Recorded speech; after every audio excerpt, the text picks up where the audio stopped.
I want to welcome everyone to the 11th Annual Hunter Museum of American Art Student Symposium.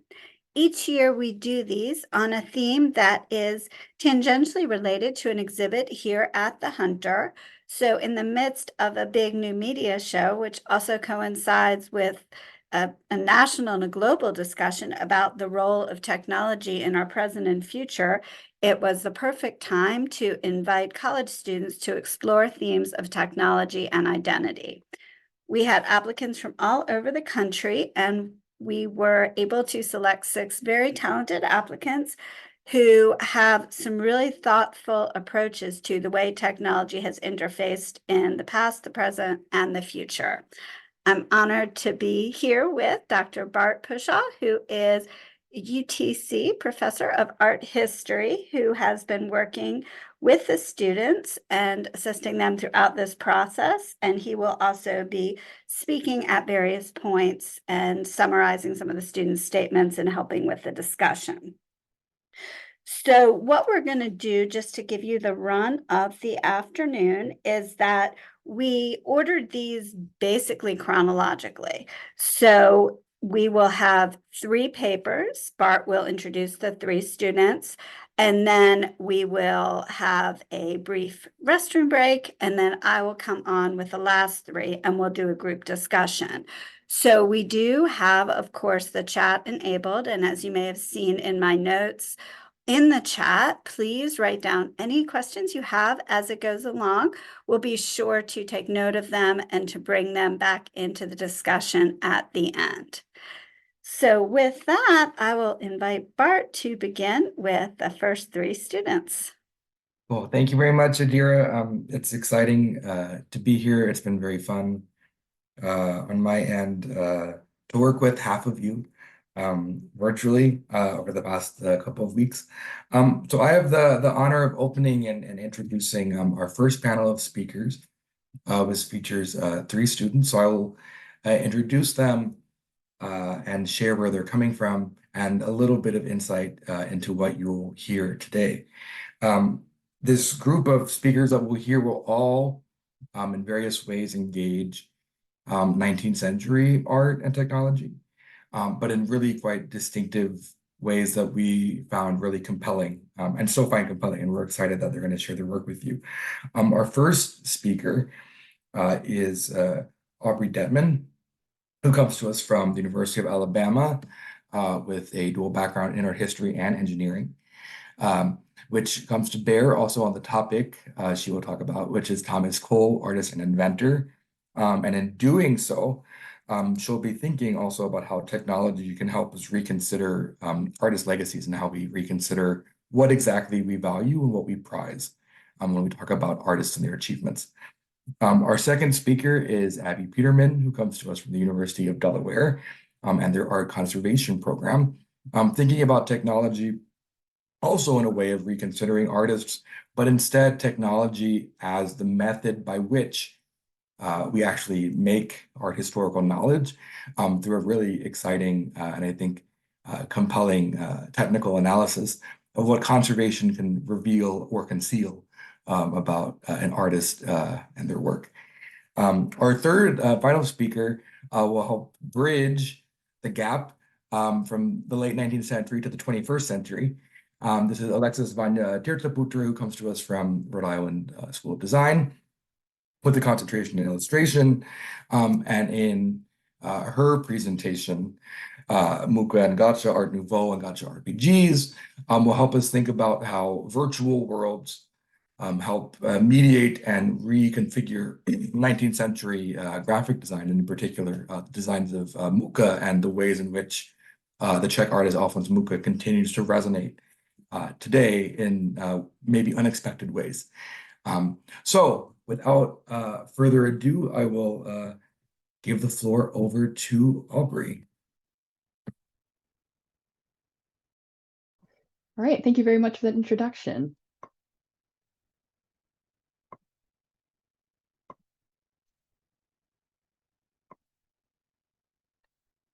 All right, so the title of my presentation is Thomas Cole, Artist and Inventor. At the beginning of the 19th century, the United States of America was a fledgling nation, still only a few decades old. While the country grew quickly in size, the new nation lacked specialized jobs such as scientists, engineers, and architects. With an absence of major academies of science or architecture, developments in these fields in the United States typically fell to a class of educated gentlemen who viewed studying the natural sciences and architectural design as a hobby. As such, many early American architects, such as Asher Benjamin, learned their trade from local builders and by studying architecture books imported from Europe. Similarly, many American inventions were created not by trained engineers or scientists, but by gentlemen hobbyists. For example, Samuel F.B. Morse, a figure widely known today as the inventor of the telegraph and the eponymous Morse code, was originally trained as a painter. Inversely, the American landscape painter Thomas Cole's interest in invention remains largely unknown today. In the early 19th century, Cole was a prominent landscape painter and the founder of an artistic style that would come to be known as the Hudson River School. Much of his early work captured picturesque scenes of upstate New York, and he received commissions for several large-scale painting series, such as The Course of Empire and The Voyage of Life. This is The Voyage of Life. And then the painting on the left is the Oxbow, a very famous landscape painting of his, and the figure on the right is from The Course of Empire. These were the works he was famous for in his own time, and they are primarily what he is remembered for today. However, the attention paid to his career as a professional painter has obscured another interest he kindled, engineering. Cole's personal journal is filled not only with sketches of landscape scenes, but also with sketches of devices such as paddle wheels. His writing and correspondence also demonstrate an understanding of basic engineering principles. In this paper, I aim to redefine Cole not only as an artist, but as an engineer and inventor as well. One of the first intriguing items of note in Thomas Cole's journal is the artist mentioning that he has developed a new design for a steamboat. On May 14, 1837, Cole wrote that, "Last autumn, a new principle for steamboats suggested itself to me, and this spring my nephew Henry Bayliss and I constructed a rude model after my plan, and it succeeded as well as could be expected from the rudeness of its structure. It is now my intention to have a more complete model made." Cole further explains the technical details of his design, featuring two paddle wheels situated at the bow and the stern of the ship, with the boiler and deck suspended between them. Cole also thought to construct the paddle wheels out of a buoyant material, with the situation of the wheels underneath the main decks, and the paddle wheels themselves would also aid to keep the steamboat afloat. Open quote, "From a rough calculation that I have made, the weight of the material of this kind of vessel will be less than those made in the common way," end quote, wrote Cole. But perhaps the most intriguing aspect of Cole's design is that he had theorized that, quote, "the boat may be constructed as to go over shallows and rivers, for it will go on land," end quote. Here, Cole includes a basic sketch of his design, as shown here. His assertion that the boat should be able to go over shallow waters and land points to the fact that this was not merely a new design for a steamboat, but in fact a preliminary design for an amphibious vehicle. A letter from his nephew, William Henry Bayliss, dated January 10, 1837, indicates that Bayliss was in the process of developing a more advanced model, using manufacturers found in New York City. However, at the time of his writing, he was struggling to find a new company to make parts according to his specifications. In his letter, Bayliss remarks to his uncle that his work as an architect keeps him extremely busy and pressed for time, so he is unable to do any work on the boat beyond schematics and calculations. The insistence on building a better model than the rudimentary one mentioned by Cole in the journal entry possibly points to his interest in filing a patent for the new boat design. Up until 1880, the U.S. Patent Office required a working model of an invention to be submitted in a patent application. If this was Cole's original goal, there is no indication that such a patent was granted or even filed to begin with. And this would not be the only instance of Cole inventing a device only to never file for a patent. On May 15, 1837, Cole wrote in his journal, quote, "Where lofty buildings were erecting, might not there be some contrivance by which the stone or bricks might be raised by means of water in a large tube, I mean with the application of less power than is now required, end quote. Here, Cole is describing a system not dissimilar to modern hydraulics. And evidently, the topic remained on Cole's mind for several years, as on March 24th, 1839, he remarked, open quote, I invented a mode of applying water when there is head to the raising of stone or other heavy weights. I am now applying for a patent for it under the name of water derrick or shears. A caveat was taken out and a good model completed with the assistance of my nephew Henry before I left the city, close quote. Here, Cole had clear intentions to file a patent.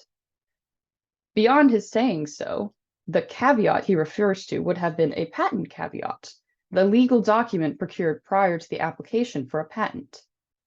The caveat essentially reserved the idea for a patent while the actual application was being processed.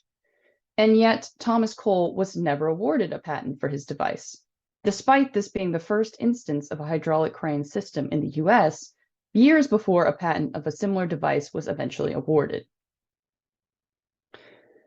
Regardless of the lack of patents to his name, Thomas Cole nevertheless was an inventor. Despite most attributions only describing him as a landscape painter, his knowledge of engineering principles and development of unique inventions proves him worthy of the title. His development of a design for a rudimentary amphibious vehicle, as well as an early form of hydraulic crane, would have been revolutionary in their time had he been awarded a patent for each.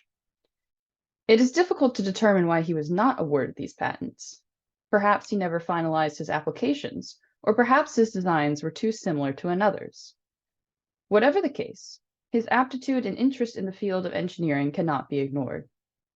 Thomas Cole should not only be regarded as a landscape painter, but also as an engineer and inventor. Thank you.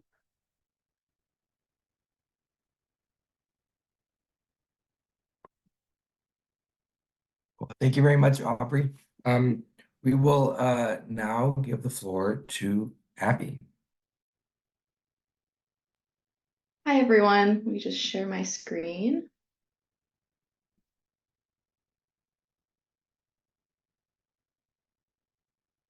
All right. Thank you so much for joining us today. I'm Abby, and today I will be speaking about my treatment and technical study of this painting by Matilda Browne titled Comrades. Matilda Browne was a prominent painter in the 19th century, known particularly for the work she produced at the Lyme Art Colony in Old Lyme, Connecticut. Showing artistic promise from young age, she studied painting in America and abroad in Europe, excelling in the subjects of flowers, landscapes, and farm animals. This painting conceals a more critical context surrounding Browne as an artist and one of the only women accepted into the Lyme Art Colony. I argue that the technical study of this bucolic painting reveals the choices Browne made as she navigated a patriarchal art world to achieve professional success and stake a name for herself. Browne was born on May 8, 1869. She grew up in Newark, New Jersey, where she was neighbors with the famous Hudson River School painter Thomas Moran, who gave her painting lessons as a child. As she progressed, he encouraged her to take additional art lessons. During this period, it was not easy for women to obtain a professional training in the fine arts. In an 1893 article from Frank Leslie's Popular Monthly intended to highlight young women artists in America, the author actually states that it has been hardly more than a decade since women artists of real ability and serious purposes ceased to be a rarity. However true this may have seemed to men at the time, it was not for a lack of talent, but rather a deliberate structure that denied professional opportunities for women. For this reason, many women aspiring to become artists pursued an education through private lessons with established artists. While Browne was talented in painting landscapes and flowers, slightly more unlikely was her affinity for cattle paintings. During her studies in France and the Netherlands, Browne would have been well aware of the successful painter Rosa Bonheur. Bonheur was certainly a trailblazer in her time. She often donned men's blouses and trousers in order to capture her bovine subjects in their fields and muddy paddocks. Despite criticism she faced for adopting more masculine behaviors in painting farm animals, a subject largely undertaken by men at the time, Her talent in the subject spoke for itself, and she became one of the most well-known cattle painters. While Browne never completely abandoned subjects so often coded as feminine, evidenced by her many paintings of women and children in gardens, she likely found inspiration from Bonheur and her success in the art world. Her painting, Comrades, captures two young cows standing peacefully in a grassy field over a dirt path, seemingly leading to the viewer. The cow on the proper left side of the painting affectionately grooms its comrade, creating a pleasant and idyllic scene in which the two cows are simply enjoying the other's presence. During my initial study of this painting, I discovered that it exists as an illustration in the 4th volume of the Monthly Illustrator in 1895. Browne's cow paintings accompany an article by Philip G. Hubert Jr. titled Women as Admirers of Cattle. This article highlights important painters of cattle, specifically Bonheur and Browne, and the article features 7 paintings of cows by Browne. On page 362 of the journal, we can see a reproduction of Comrades prior to any of the deterioration it later experienced. The oil painting was gifted to the Winter University of Delaware Program in Art Conservation in an unfortunate state. It was unstretched and rolled in a poster tube when it arrived. There are long vertical paint losses throughout the entire painting. It was likely rolled for most of its life due to the extent of the damage. There are also horizontal cracks concentrated towards the center of the painting. These horizontal cracks suggest that while the painting was rolled, it was also possibly tied or grabbed and crushed in the center of the roll. Before my treatment efforts beginning in spring 2023, the painting had previously never been treated. My goal with this treatment was to stabilize it and prolong its life. In the interest of time, I will only briefly talk about my treatment steps, but if you have any additional questions, feel free to ask me at the end. First, because the canvas was so distorted, I needed to humidify and flatten it before lining or stretching.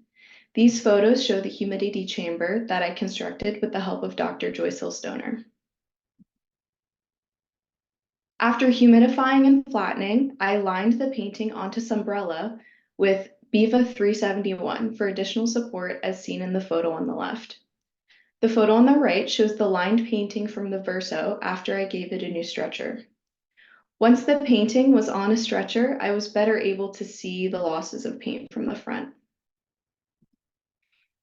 The regrettable damage of the missing paint led to an interesting discovery. While viewing the losses under a microscope shown here, I was able to see vibrant blues and reds under the green of the background and the brown of the cows. While this could have been a colored preparatory layer, the colors seen underneath the surface did not seem consistent with the layout of the painting of the cows. It didn't make sense to see blue under one section of a cow and red only a few centimeters away. To learn more, I collected 2 tiny pinpoint samples from already damaged areas of the painting. The top one from the spotted cow's shoulder and the bottom one from an upper corner of the painting.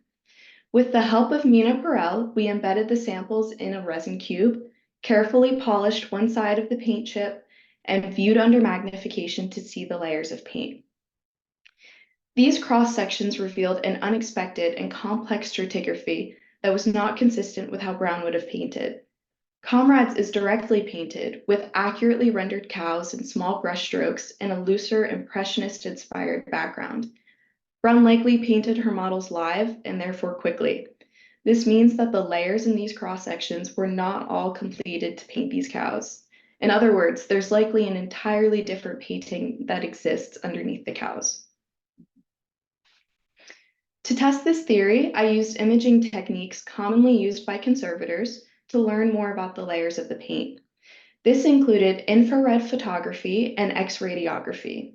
IR photography, or infrared photography, often reveals underdrawings beneath paintings because infrared is most sensitive to carbon-containing materials like graphite or charcoal.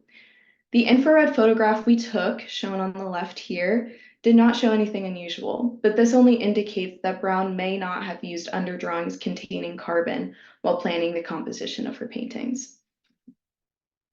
Our next approach, X-radiography, provided much more promising results. Since X-rays are most readily blocked by dense pigments, such as white lead, X radiographs tend to reveal the bright whites and highlights in a painting.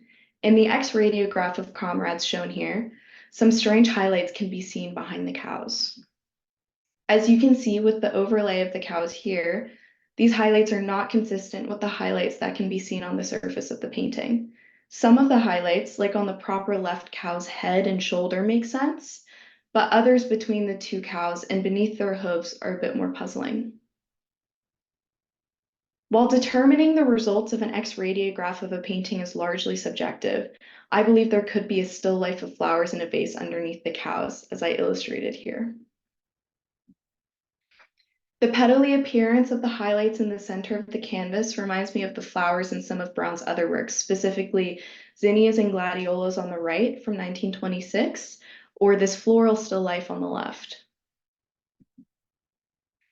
If it is indeed a floral still life under Comrades, this discovery, while exciting, is unsurprising. What it might suggest is that Browne made a deliberate choice. By painting Comrades on top of a still life of flowers, Browne decided that the cows deserve enough visibility that she reuses an already painted canvas so she is able to portray them. These cows and what lies beneath exist as a contrast between what Browne was expected to paint and what she wanted to paint despite what others thought of her. At a time when it was not acceptable for women to be in figure drawing or painting classes with other men, women enrolled in separate classes, separate schools, and often with less established teachers. Both Browne and Bonheur learned to minimize their femininity to be taken seriously by the male artists surrounding them. While it is true that women were finally being welcomed into the art world, it was not yet with open arms. Despite the difficulties that women faced in entering the art world, Browne's talent and dedication to her art from a young age put her in a powerful position and led to an impressive exhibition record. This painting proves her success as a professional artist despite the limitations that she and countless other women artists faced. While the treatment itself is not completed, it's nearly there. After more structural treatment steps, including lining and stretching, I moved on to aesthetic integration, including steps we call filling and in-painting.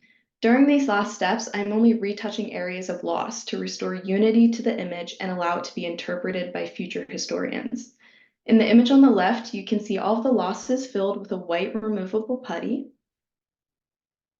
And then here I am retouching with my palette and tiny brush from the previous slide. And this is how the painting appears today after retouching. Most of the filled losses, and it will hopefully be completed in the next month or two. And that's all I have for today. I just want to say thank you all for listening, and thank you specifically to Dr. Stoner, Mina Perel, and Emily Landry for your help with this project, and of course to the Hunter Museum of American Art for hosting this symposium. And if you have any questions, I would be happy to answer them at the end.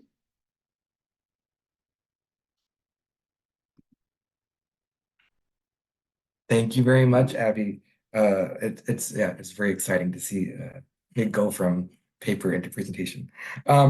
So without further ado, we will continue with our last speaker in our first panel, which is Alexis. So the floor is yours.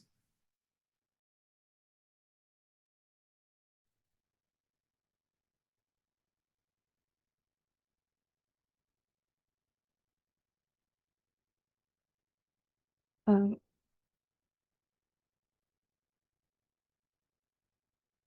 okay, sorry.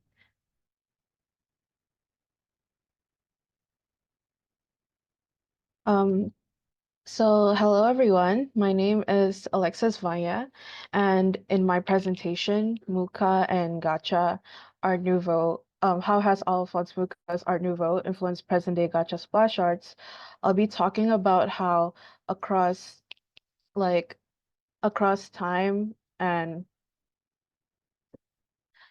the different sides of the world, Alphonse Mucha's Art Nouveau influence has affected present-day gacha splash art, which is inspired by Japanese anime.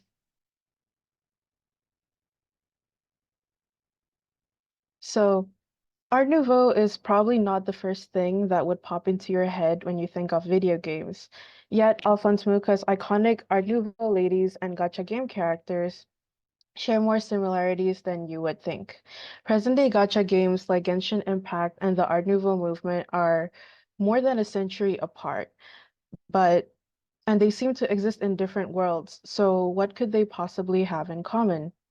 In this exploration, we will embark on a journey to unravel the unexpected connections between these two seemingly disparate worlds and how they do such a great job at what they are intended to do. Before we jump into the rest of the presentation, I'd like to take the time to explain some terms that will be mentioned a lot, just in case there are those in the audience who aren't too familiar with what they are. So first of all, what is a gacha game?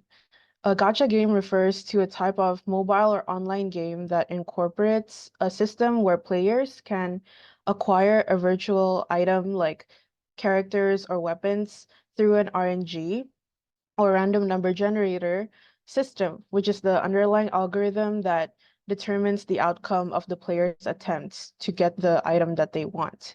This introduces an element or of chance or luck into the acquisition process. In the context of gacha games, splash art typically refers to the high-quality illustrations or artwork used to depict characters or items within the game. Gacha games typically use splash arts to attract players and make them want to get the virtual item that it depicts. Players often encounter splash art during various gameplay interactions, such as when summoning or pulling new characters or accessing in-game galleries or profiles. Let's start off with a short introduction for Alphonse Mucha. Mucha was a Czech artist who was responsible for some of the most famous illustrations belonging to the Art Nouveau movement. He was widely known for his theatrical posters, particularly those of the actress Sarah Bernhardt, and commercial art advertising items from cigarettes to baby food, both of which can be seen in the slide.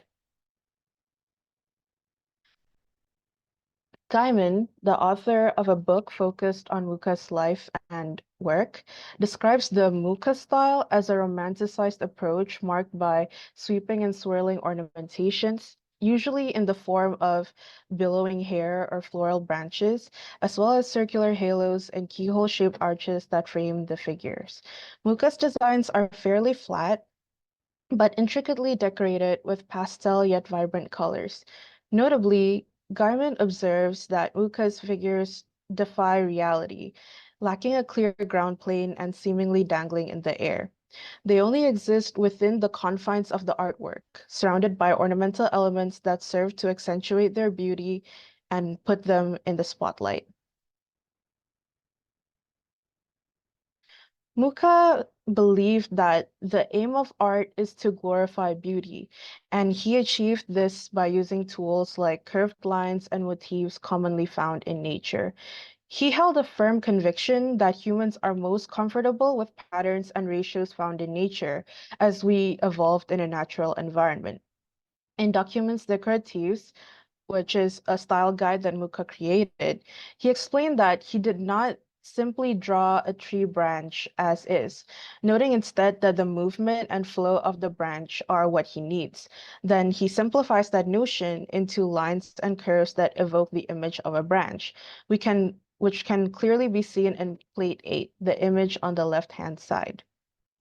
Mucha avoided perfectly symmetrical or even compositions, as he believed that overly uniform patterns would cause the viewer's eye to fatigue. Mucha solved this problem by balancing crowded and noisy elements with areas of flat color. This technique is evident in the cigarette poster, where intricate and maze-like hair strands contrast with a minimalist purple background and flat ochre hair, providing space for the viewer's eye to rest without sacrificing too much detail. Mucha's artistic practice shared many similarities with motifs commonly found in Japanese art, a connection attributed to the Japanese movement. This movement emerged in the 1860s following Japan's trade agreements with the United States and various European nations, enabling European artists to access Japanese design in unprecedented volume and frequency.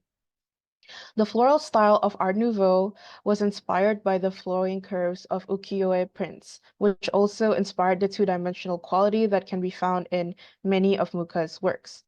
Aside from visual aesthetics, the subject matter in Mucha's Art Nouveau illustrations reflects those of Japanese applied arts. The motifs are taken from nature and retain the organic form and flow without directly replicating the actual object. Like the branches in Plate 8 of the document's decoratives, the seafoam and rippling waves in Hokusai's Under the Wave of Kanagawa also undergo stylization that simplifies the form without losing movement and flow. As we trace Mucha's artistic legacy back to Japan, it becomes clear that just as he and European art were influenced by Japanese aesthetics, the opposite was true as well. By the 1900s, which is the height of Mucha's career, distinctive aesthetic forms in Europe and East Asia, including Japan, had merged into a common global visual language, which would explain why Mucha's work style has influenced many 90s and early 2000s manga and anime.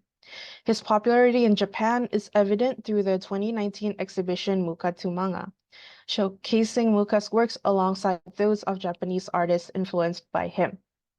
The Japanese illustrations span the late 19th century to contemporary times, with a significant portion of these works being anime and manga illustrations, showcasing his impact on contemporary Japanese pop culture. One such example is this illustration from Rig Veda by Clamp, a group of female manga artists, where Mucha's aesthetics are evident in the presence of floral motifs, ornate frames, and circular halos surrounding the figures.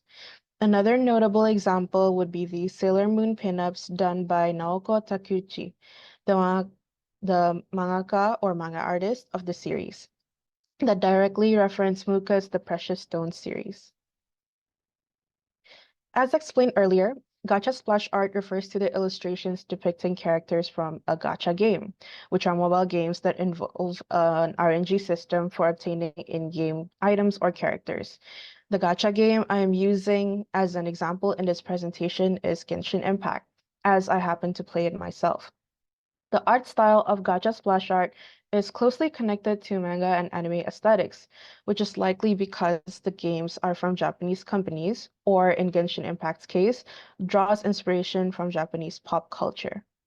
Gacha splash arts place the spotlight on the character that is being promoted, as the point is to get people to spend real money on getting in-game currency in order to obtain these characters. The influence of Art Nouveau on gacha splash art is not immediately apparent. You might not see the immediate similarities upon seeing them at first glance, but after a closer examination, you'll start to notice the underlying similarities in how the images are composed and how they use certain motifs and ornamentations. In comparing splash arts from Genshin Impact featuring game characters Kokomi and Furina, middle and left, respectively, with Alphonse Mucha's The Allegory of Dance, distinct parallels emerge. First of all, in all three images, the focal point is clearly the central figure. All background elements and ornamentation serve to support and enhance the character. The flowing ribbons and elements in the splash arts draw attention to the characters, similar to the curly and flowing hair in Mucha's The Allegory of Dance. Additionally, the tendril of water forming a circular halo around the characters mirrors the halos present in Mucha's work. The use of nature motifs is evident in both Mucha's art and the splash arts of Kokomi and Furina. In-game, both characters are aligned with water, which explains the seafoam, bubbles, and fish surrounding them. This mirrors Mucha's use of floral elements and twisting vines to lead the viewer's eye. Lastly, the splash arts depict the figures in a setting with no clear ground plane or location. Ornamentation such as bubbles or schools of fish have no practical context. They just exist for their aesthetic value to draw attention to the figure. The timeless and spaceless quality aligns with Gaiman's analysis of Mucha's style. But splash art isn't a concept exclusive to gacha games. In fact, most character-centric games will have splash arts that feature those characters. League of Legends is one such game, and despite the fundamental principles of highlighting the character through visual elements remaining consistent, a key difference lies in the depiction of the characters within an actual space, as observed in Neela and Irelia's splash arts, left and right, respectively. In these illustrations, the elements framing the characters, such as water for Neela and swords for Irelia, function similarly to the circular halos in Gacha splash art and Mucha's work, except that they occupy both pictorial ground and a space that offers contextual information to the viewer. Unlike the Genshin girls who appear to be quote unquote trapped in a blank void, the lead girls exist within a tangible environment. Neela shows a scene with blue skies, and she herself is engaged in a battle with a sea monster, while Aurelius depicts a sunset sky with temple roofs and pillars around her, providing a clear setting and location. It's interesting to see the different approaches to the execution of splash art, but what is the reason behind it? The different approaches to splash arts in League of Legends and Genshin Impact are influenced by the game's genres and marketing strategies. League is a multiplayer online battle arena, so their splash arts include more context to provide players with a glimpse into the world building and character storylines, as those elements are not present in the gameplay itself. In contrast, Genshin is an open world role-playing game, and since the stories of the characters will unfold within the game itself, detailed contextual elements are less essential and priority is placed on the visual aesthetic instead. The primary purpose of splash arts and Mucha's Art Nouveau posters is to present the figures in a beautiful and marketable way. They promote their products by suggesting the notion that the consumer will be happier and more content upon obtaining the advertised items. For instance, Mucha's cigarette paper ad appeals to our consumers' tendencies by showing a beautiful lady using the product in a glamorous manner, as if to say, if you buy this specific cigarette paper, you can also be as beautiful and glamorous as she is. We identify ourselves with the products that we buy, and if we are what we buy, then we need to buy in order to be. People want to be perceived as beautiful and glamorous, so Mucha's poster appeals to that need by portraying a lady who is all of that. Role-playing games like Genshin Impact take this concept further, allowing players to embody a character and engage with a different reality. Genshin Impact as an open world RPG enables players to put themselves in the character's shoes and interact with the game environment. In League of Legends, splash arts and promotional materials contribute to storytelling, providing players with a way to connect with the game. This opportunity to play out a fantasy is a large part of why RPGs are appealing. Gamers describe RPGs as a form of escapism, saying that daily life is difficult and that RPGs let them, quote, forget everything and dive into an almost perfect world, unquote.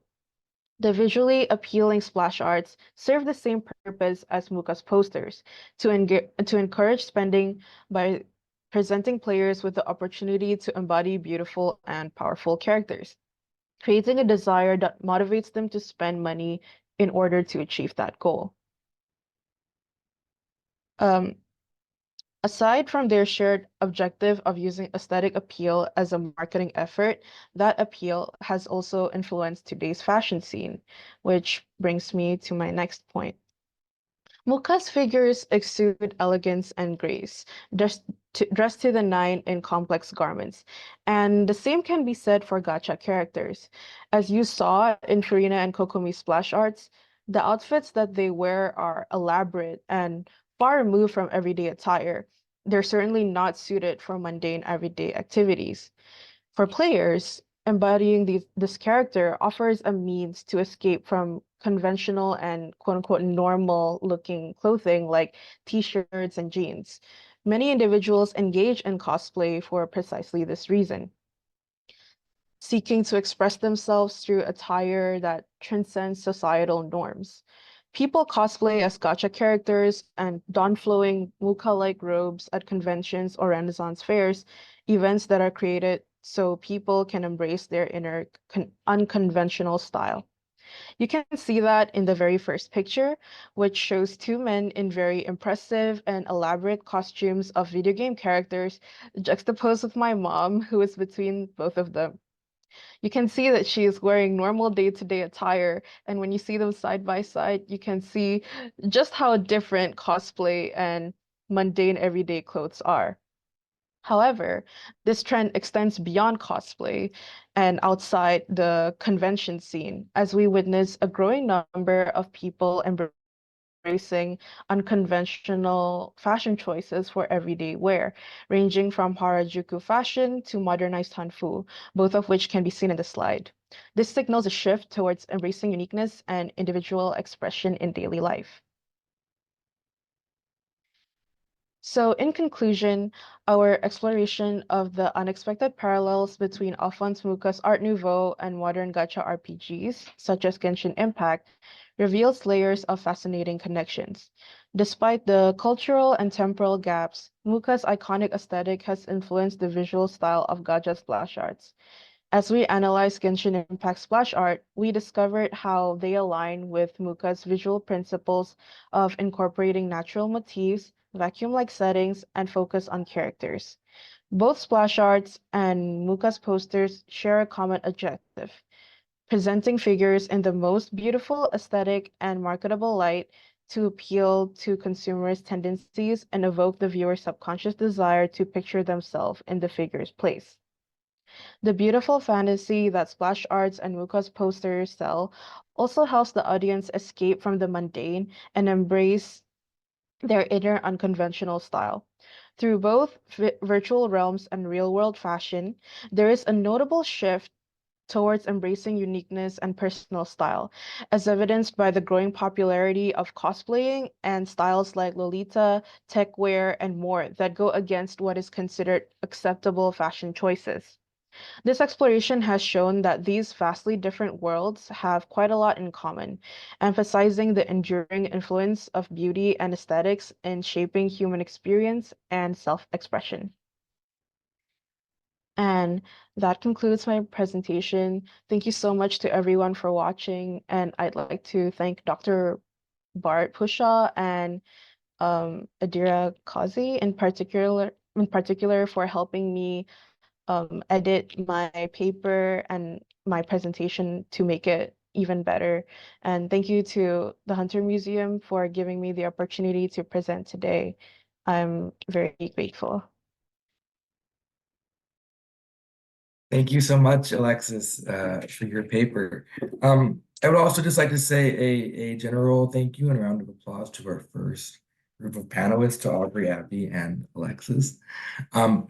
As Adira stated at the beginning, please, if you were in the audience, feel free to place your questions in the chat. We will discuss them after, at the end, we hear the next three speakers. But in the meantime, we're going to transition into a short break. Here, I have my time is just at, we're in Eastern time zone where we are, so we're right at 1:44. So I think we'll come back in about 5 or 6 minutes or so and begin our second panel promptly at 1:50, or at least the 50-minute of whatever hour you might be on. So we'll take a short break and we'll be back very soon. Thank you.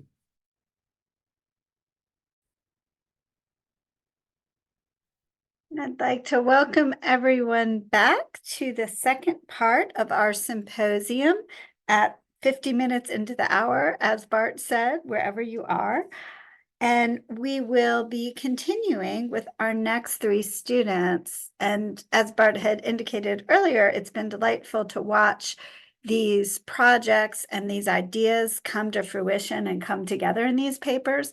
And likewise, as I watched the first three, to see how seamlessly they connect to the second three in really unique ways, that I'm excited to present the next three speakers, each of whom is dealing with technology and identity, of course, but as we move into the 20th and 21st century, each student independently is looking at an element of new media art, of technology and art that is much more communal. So the idea of creating new communal spaces comes up a lot in all of these. So Alexis, in many ways, prefigured that with her work, and now we're going to get to see that.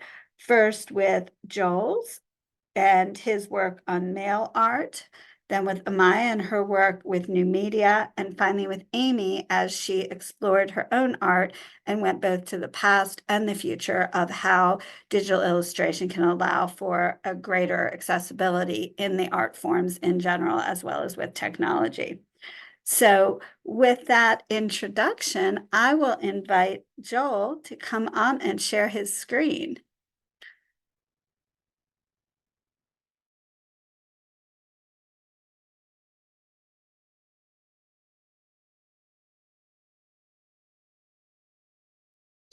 Hello, my name is Joel Settlemoir, and I am delighted to share with you all today a look into mail art and how the women involved in this movement have used the post office as an artistic medium in really exciting ways.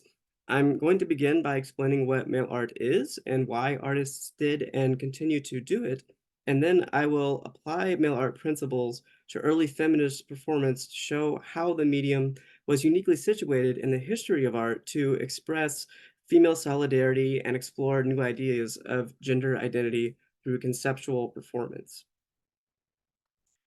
For anyone who may be unfamiliar with the term, mail art, or as it is sometimes referred to, postal art, is a collaborative artistic practice that revolves around networks of multiple artists collaging the same artworks together in chains through the post office.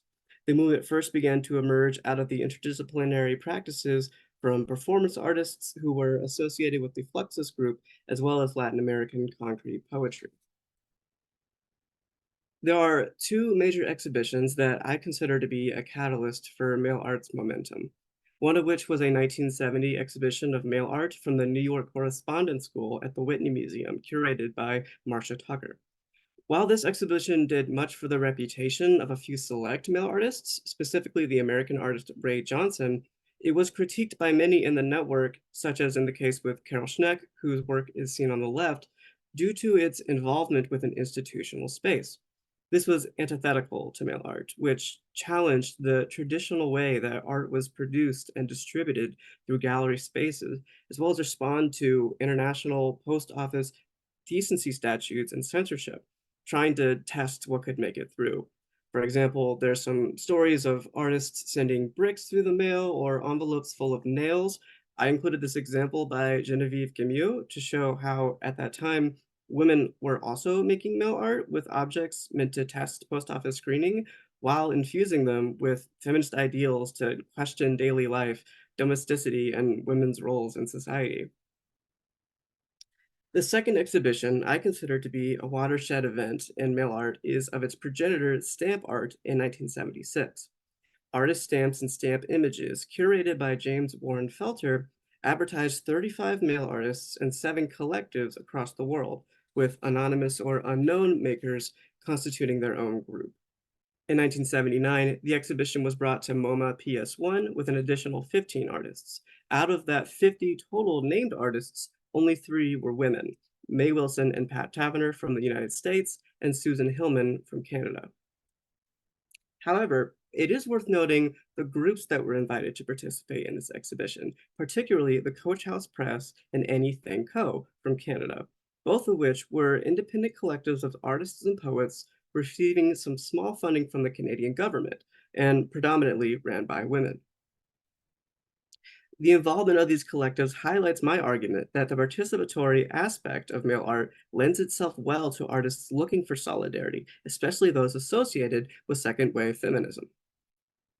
Anything Co., a registered LTD company and quasi-parody of arts commercialization ran by the artist Ingrid Baxter and her partner, has been argued by the art historian Adam Lauder as a specific example of conceptual performance. Lauder suggests that Baxter's work utilized Marshall McLuhan's theory of sensory media through an informationalization of the woman's body. And while this is a key distinguishing factor of male art that is being created by and sent to women, I believe what is truly revolutionary of women's male art at this time is its establishment of a network with what the male art scholar Ina Blom calls postal performance. Peggy Phelan, in the book Unmarked, The Politics of Performance, imagines an aesthetic value in the immaterial, meaning the network and ideas of its members as they are expressed and defined simultaneously. This is especially important for groups such as women artists who are establishing those spaces themselves because they do not exist elsewhere. More importantly, Phelan stresses imaginative self-expression or reimagining of the self through performance, being a process that requires a participatory audience. Incorporating these ideas, I argue that Anything Co. anticipated the idea of feminine networks of male art being a conceptual performance. In 1972, the artist collective General Idea received a grant from the Canadian federal government for the publication of the first 3 issues of File magazine, the title being A Play Against Life magazine. The collective's goal was to document male art activity using the sources they received from submissions. 3 initial issues all contained directories of network members alongside pages dedicated to personal manifestos. By the mid-1970s, new issues of File were now being financed through subscriptions and no longer contained these directories of male art networks, and its content scope had broadened to include general topics on culture and entertainment. The initial goal of File, as something that could provide underground art networks vindication, slowly succumbed to the homogenization of pre-9/11 mass media. The women making male art who needed that kind of solidarity that File promised were dissatisfied.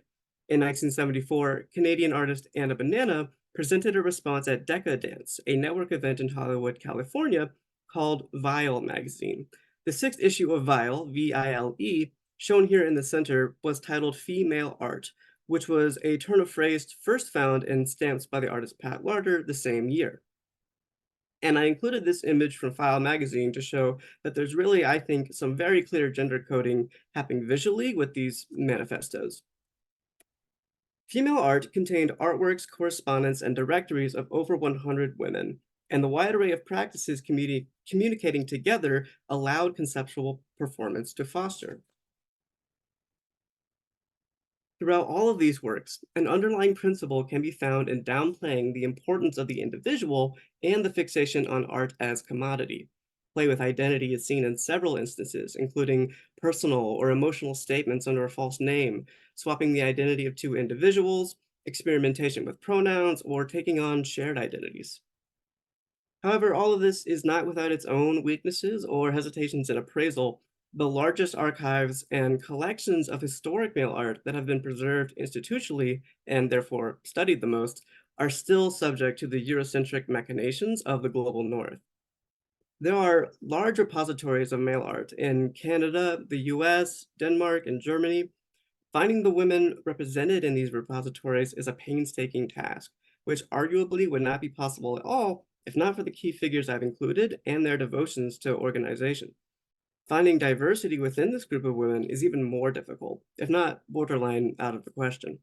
This speaks to a larger concern that has yet to be studied, which is that women such as Anna Banana and Pat Larder organized and established safe communal spaces for other women who were similar to themselves, with a disregard for voices of racial and ethnic diversity, as well as class or neurodiversity. What is seen in female art is only the beginning of women exploring gender through conceptual performance.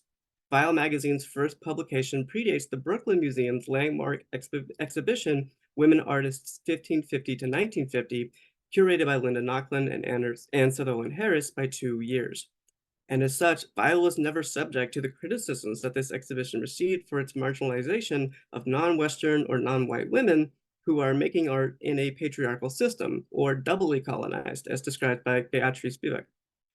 It will require a more complete and democratic community to effectively achieve the initial goals of the artists I've shown here, and the links between the emergence of the mail art movement and the politics and discourse surrounding the early feminist movement requires research that has not yet happened. One consideration worth making is the political turbulence that's happening between nations at this time, and how this might have made an impact on a postal network's emergence. This topic is one that many male artists find especially pertinent to cover with their medium, such as Graciela Gutierrez Marx or Rhea Nikonova. In spite of this shortcoming, male art circles continue today, and indeed do grow more transnationally diverse through the incorporation of both digital and non-digital spaces. Arguably, it is most noteworthy networks are predominantly artists who identify as women. This indicates the medium is well suited for the goals of feminist artists seeking these communal spaces, that it provides a safe and reliable community that operates collaboratively to interrogate female identity in terms of political agency, sexuality, queerness, and media representation. Thank you.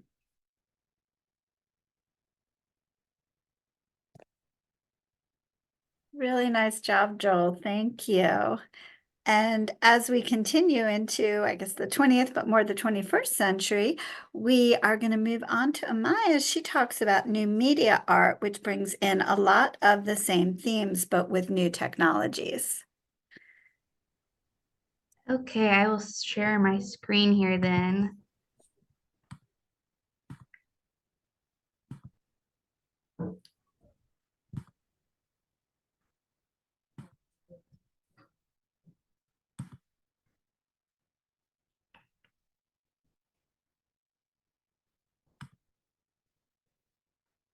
Okay, you hear me all right? Oh, let me turn my camera on as well.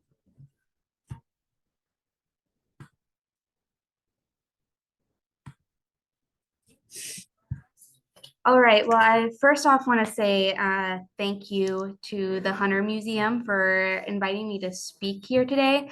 We're going to be talking about the transmutation of identity in new media art. The integration of digital media into the art world has ushered in a transformative era marked by democratization, collaboration, virtual accessibility, and market evolution. Let's delve into the works of 4 underrepresented artists within marginalized communities who exemplify the pillars of new media art, emphasizing inclusivity, diversity, and innovation in the contemporary art landscape. In the realm of new media art, creators leverage digital platforms to transcend traditional boundaries, transforming static canvases into dynamic, interactive experiences. This shift democratizes the creative process, inviting viewers to become active participants in the narrative construction of the artwork. Through digital media, artists challenge conventional notions of authorship and permanence, continuously updating and modifying artworks in real-time collaboration with the audience.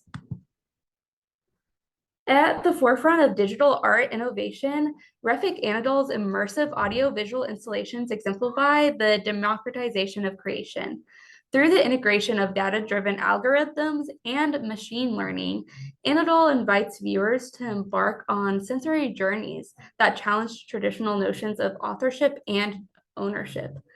By democratizing the creative process and inviting audiences to actively participate in the narrative of his artworks, Anadol fosters a sense of ownership and collaboration that transcends traditional boundaries. Anadol fosters inclusivity and diversity in the creation of new media art, amplifying underrepresented voices and challenging the traditional hierarchies within the art world and the canon. The concept of democratization in digital art extends beyond the art of creation itself. Through digital platforms and social media, artists like Anadol have the opportunity to showcase their work to a global audience. bypassing traditional gatekeepers within the canon and establishing direct connections with viewers. This new access to art challenges the exclusivity of traditional gallery spaces, opening up new avenues for engagement and dialogue. Here's some more of his work. Digital tools and technologies like Anadol uses have adjusted the means of production, making it more accessible for artists from diverse backgrounds and non-Western backgrounds to create and share their work. With the advent of affordable digital software and hardware, artists no longer need access to expensive materials or studio spaces to create compelling artworks. This revolutionary use of tools and resources empowers artists to explore new avenues of expression and experimentation, pushing the boundaries of what is possible in the digital realm. Le Turbo Avedon's exploration of identity in the digital realm embodies the pillar of collaboration collaboration and interdisciplinarity. As a digital artist and curator, Avedon navigates the complexities of online identity through the use of avatars and virtual environments, including but not limited to video games. Her collaborative approach to art making challenges viewers to reconsider their relationship to technology and society and collaboration across disciplines. By bridging this gap between art, technology, and social commentary, Avedon fosters interdisciplinary partnerships that push the boundaries of artistic expression and redefine the role of the artist in the digital age. By bringing together diverse perspectives and expertise, artists can explore new possibilities and push the boundaries of what is possible in the digital realm.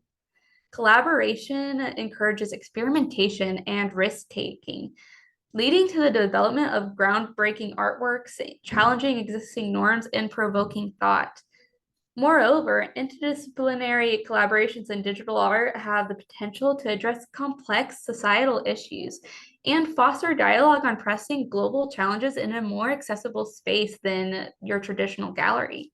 By bridging artistic practice with scientific research and technological innovation, artists can create artwork that raise awareness, provoke discussion, and inspire action on topics such as climate change, social justice, and human rights. This interdisciplinary approach to art making not only enriches the creative process, but also expands on the impact of relevance of art in society, especially through this ever-evolving usage of technology. And that's another example of one of her virtual exhibitions.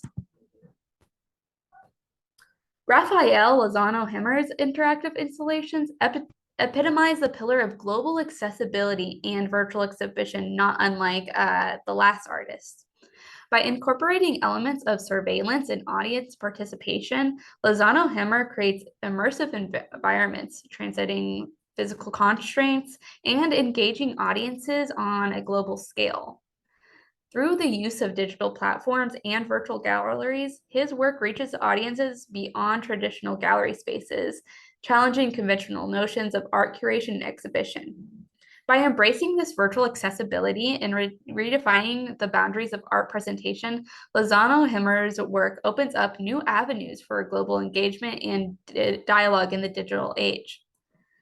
Virtual exhibitions like what Lozano-Hemmer offers the artists the opportunity to reach audiences around the world without the limitations of physical space or geographical location.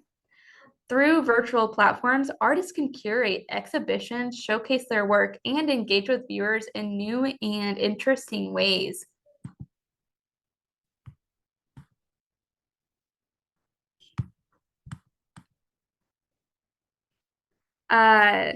There is a video that I was going to show you, but it looks like it's not wanting to play for me. This global accessibility not only opens access to art, but also fosters cultural exchange and collaboration across borders.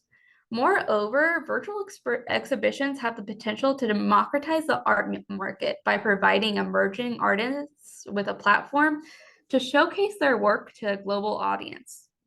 In these traditional gallery spaces, emerging artists often face barriers to entry. This includes high exhibition costs and limited exposure. Virtual exhibitions offer a cost-effective and accessible alternative, allowing artists to forego those traditional gatekeepers of the canon and establish their presence in what can be over-condensed art world. Carla Gaines's exploration of the intersection of art, popular culture, and technology embodies the pillar of market transformation through technology. As you can see, she uses the use of collage and animation and augmented reality. Gaines creates visually stunning artworks that challenge traditional modes of artistic representation and market dynamics. Her work leverages technology to tokenize and authenticate digital art, providing artists with direct access to a global market and redefining the value and marketability of artworks. By embracing blockchain technology and non-fungible tokens, i.e. NFTs, as is the artwork shown to you right now, Gaines's work empowers artists to connect with audiences and collectors in new and innovative ways, challenging traditional notions in the art world and reshaping the dynamics of art ownership and commerce. This decentralized approach democratizes the art market, offering new opportunities for artists to connect with audiences and establish their presence in the digital realm.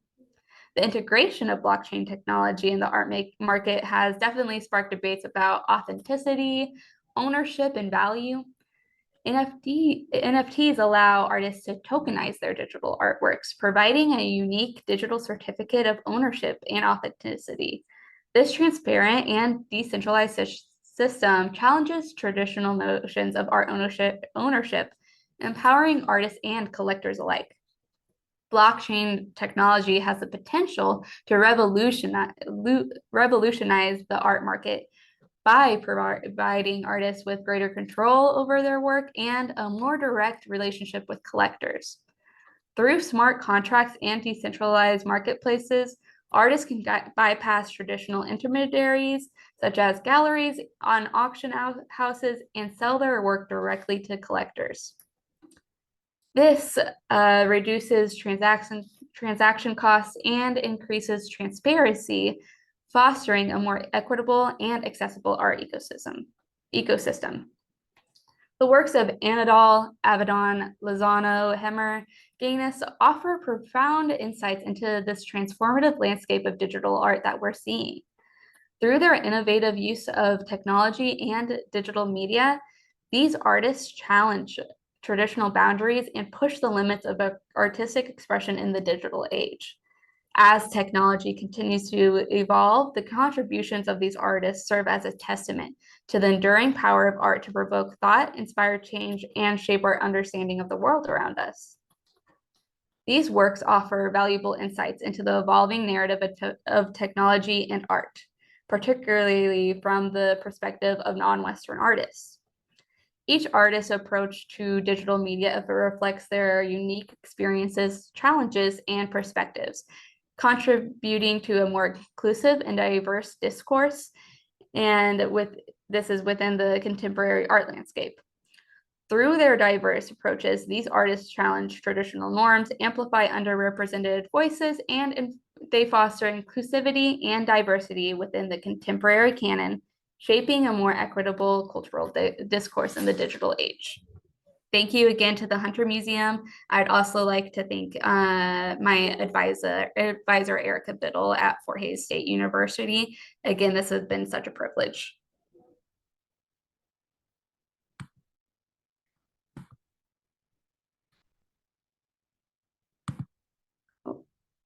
Thank you so much for that. And as Maya said, they're wonderful pieces because they offer accessibility outside of the traditional museum realm. So I encourage you to look up some of those artist videos as she suggested, or if you're anywhere near Chattanooga, Laturbo Avedon, Carla Gaines, and Rafiq Anadol all have pieces in our galleries right now as well. And as we continue to look at accessibility, but in a new way, I think Aimee is going to tie all this up with a bow really nicely, looking back at the history of what created digital illustration and all the potential future of accessibility, both for the creator and for the user.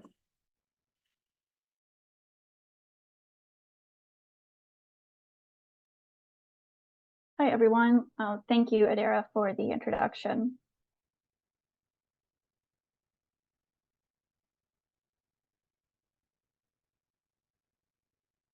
So I will be discussing digital illustration and how we are trying to retain some of the analog in new media. The art of illustration has held various roles of importance throughout history, but remains an accessible art form, both in its creation and its consumption. In the age of new media, the assessment of digital illustration as an art form proves to be a complex discussion. Digital illustration retains much of the handmade quality that's often valued and praised in art, yet it still takes place on an LCD screen where ultimately it is comprised of pixels or mathematically rendered vectors. As such, the replicability of digital illustration can find favor or disdain dependent on one's viewpoint and purpose. From its conceptions and the advancements of digital software, digital illustration has become an industry essential in the commercial world, yet through its accessibility and reliance on traditional drawing skills, is also an invaluable art-making asset for the individual artist. The journey of digital art began in the 1950s in conjunction to the math and sciences, where early art forms were characterized by algorithmic approaches to abstract and geometric forms. Hand-manipulated digitized drawings first occurred with the 1963 creation of Ivan Sutherland's Sketchpad. Sutherland, renowned computer graphics scientist, wrote the computer program Sketchpad by building onto the graphics program TX2. Ingenuity sparked, and Sutherland created a tracking program to register a light pen like a flashlight, which would then cast a drawn image onto the system's display screen. Sketchpad would become an early predecessor to computer-aided design, or CAD, engineering software. Such developments would further shape the evolution of modern graphics tablets. Now, throughout this era, as television and photography became more commonplace, the demand for realism and controlled compositions lessened, and illustrators found more room to explore symbolic and metaphorical meaning even within commercial contexts. As seen in these visual examples, we're no longer striving for photorealism, and we have more room to explore shape and color and proportion. While the birth of technologies initially caused concern for the role of illustration, these explorations actually gave room to a new approach of illustrative thinking. Nearly 20 years would pass until the term digital art would be popularized in the 1980s. Through continued technological improvements and experimentation, digital art made its formal appearance in a paint program pioneered by Harold Cohen. This small robotic machine, named Aaron, would follow a set of computational rules to make marker drawings on sheets of paper. Despite the human plan design and use of organic forms, these rudimentary drawing systems still lacked the direct handheld control of the artist and instead relied on early forms of artificial intelligence. Still missing from these technological predecessors was the freedom of organic and representational forms. But with the rising access of personal computers and implementation of the computer mouse, the first popularized digital drawing software, MacPaint, was released in 1984. MacPaint, sold separately from the first Macintosh personal computer, could translate the clicks and drags of a mouse into rasterized images unbeholden to previous limitations of pre-programmed or defined computable shapes. The program, while only functioning in black and white, offered a myriad of tools, including the paint, lasso, and fill tool, and a variety of brush patterns. Susan Kare, a lead pixel icon and font designer for Macintosh, created perhaps the most well-known MacPaint artwork, Woman Combing Her Hair, which was included in the first MacPaint brochure. Though created for marketing materials, such promotional works served as inspiration and reminders of the seemingly infinite possibilities of these new programs. Some other early examples are shown here, my personal favorite being Matt Kinnamont's macaroni drawing, which shows the implementation of typography, but we also really start to see these very handmade or man-made elements like the texture in the hair and these loose organic forms in the face.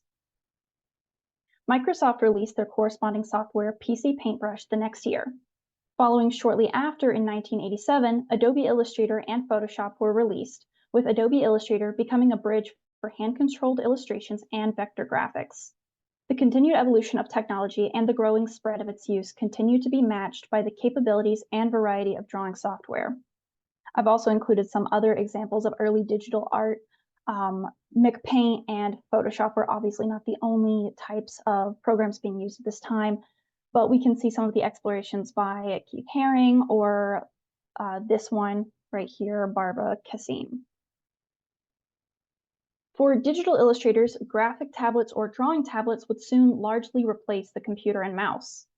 Although early drawing tablets such as the NCR System 3125, which utilized Wacom's first stylus, were already on the market by the time McPaint was released, drawing tablets did not reach a sizable market until the early 2000s.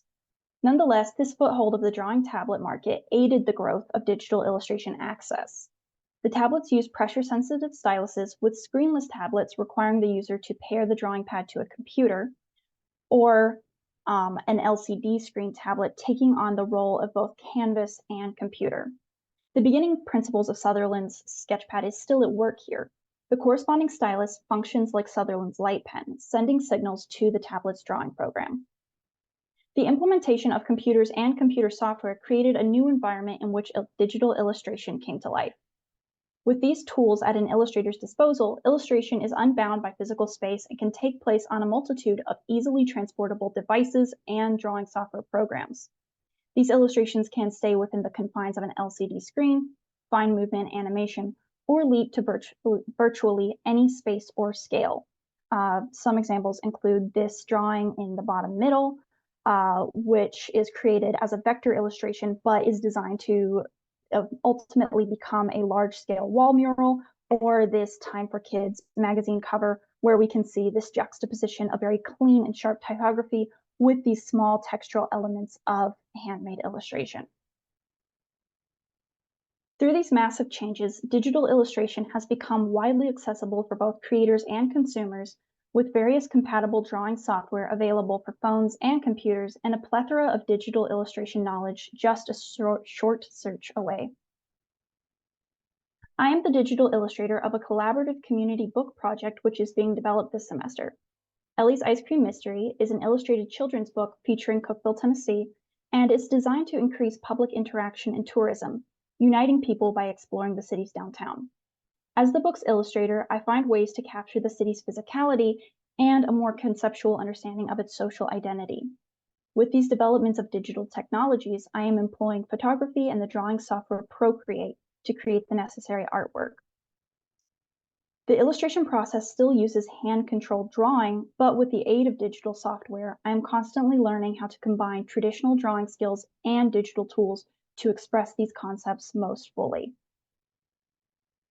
Digital illustration has rapidly become perhaps the most popular casual use art form. Not just relegated to professional illustrators and designers, as we see all across the world with Solazo from El Salvador or Steve Simpson from Ireland.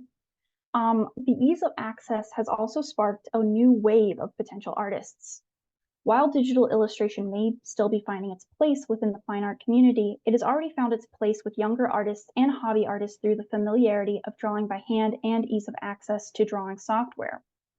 We can see this very clearly evidenced in many social media spaces where tons of new hobby or amateur artists are being encouraged to post and share their work and become more comfortable with drawing itself. Some may argue that this growing trend has led to oversaturation, especially in those online art communities, but there's an undeniable positivity linked to its encouragement of art making. As technology advances, there are also hopes of digital illustration making greater gains towards accessibility. One such potential is the utilization of eye tracking software within digital illustration. With these images provided, we can see how this eye tracking software enables people who may be affected by paralysis or may lack fine motor skills. They are able to utilize this eye tracking software to physically decide how they want to draw, how they want to illustrate. So with this fusion of human-controlled illustration and digital technologies, digital illustration continues to bridge the divide between analog and digital, creating a dynamic hybrid form of expression. I would like to thank Adira and the Hunter Museum for this opportunity.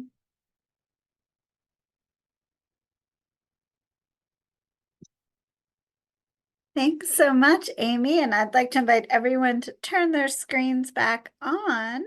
You all did a great job. And we have a couple of questions in the chat. And I think we have some things that we can all share with each other as we move into the Q&A portion. But a big congratulations and thank you to all of the students as well. Bart, would you like to lead us off? Sure. So this was so I think because before this we only had direct access to only half of you. So I think it was really a treat to see how we started with artist engineers or engineer artists, and then move really so seamlessly, I think, into digital illustration and its like pitfalls and its potentials, which I think was a really dynamic way to have us kind of begin this conversation. But I'm very curious, among the speakers, if you have questions for each other, since there are so many like conceptual overlaps. Yeah, Aimee. Yeah, I actually have a question for Alexis. So when you were talking about Mucha's Art Nouveau and Gacha games, you also compared it back to artwork from the early 1800s in Japan. And with those artworks of ukiyo-e and Art Nouveau, from my understanding of them, I think there's this element of escapism tied to those art movements, just as far as a social context. Do you think that there's possibly any sort of relation to how we view those kind of games right now in our current social sphere? I think that's a really good question, and thank you for asking me. Okay, my personal opinion is that ukiyo-e prints being escapism and gacha games and like splash art being escapism are not directly connected, but I think it's more broad than that. I think that's just part of the human condition where we always yearn for more beyond our current sort of maybe mundane lives. Like maybe back in the day when a normal like fisherman would see those ukiyo-e prints, they would wish that, oh, I wish I could have a life that is easier or better than this. The same where today, where we play gacha games, it could be, I wish I was living a life as interesting as this a video game character that is the god of the ocean or something like that. So I think that's just part of like how humans are throughout history. We always yearn for more. We want to escape the daily hustle and bustle, and especially today where the rat race is really getting worse, right? I think that's just something that humans throughout history have always done. But thank you for noticing that connection. I think that's really like clever, and I think it's, I guess, cute that you would think of that.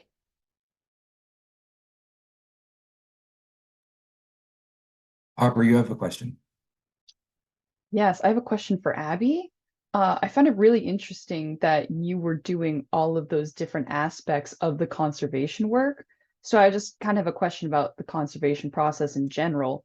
Is that typical that you would be doing like the infrared, the X-rays, all that different steps, or is that something that would usually be outsourced to different people specializing in them? Yeah, so thank you for your question. As a student in the Winter University of Delaware program, the undergraduate program, they are very passionate about teaching everyone and introducing everyone to these sort of like imaging techniques and research into actually how the art is made. And so usually people do specialize in like X radiography or different types of imaging. So I did have so much help from different faculty who are really experts in it. But as a conservator, it is important to be aware of all of these sort of technological advances and be able to use them, even if you do go to a colleague or a supervisor for help with them. Yeah.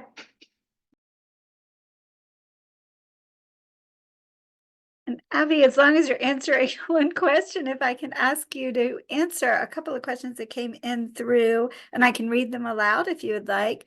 But the first was, how common is it for artists to paint over previous works? And are there other famous paintings that have something under them? Yeah, so it actually is pretty common to have like different works of art underneath what you can visually see, either because of wanting to save money on art supplies or because they may just not like the original work.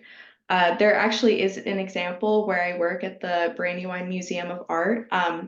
It's an NC Wyeth study for a family mural, and conservators x-rayed it to find a commissioned illustration beneath that had actually been lost for years. So it is fairly common practice for conservators or researchers to use the technology I mentioned to find these things.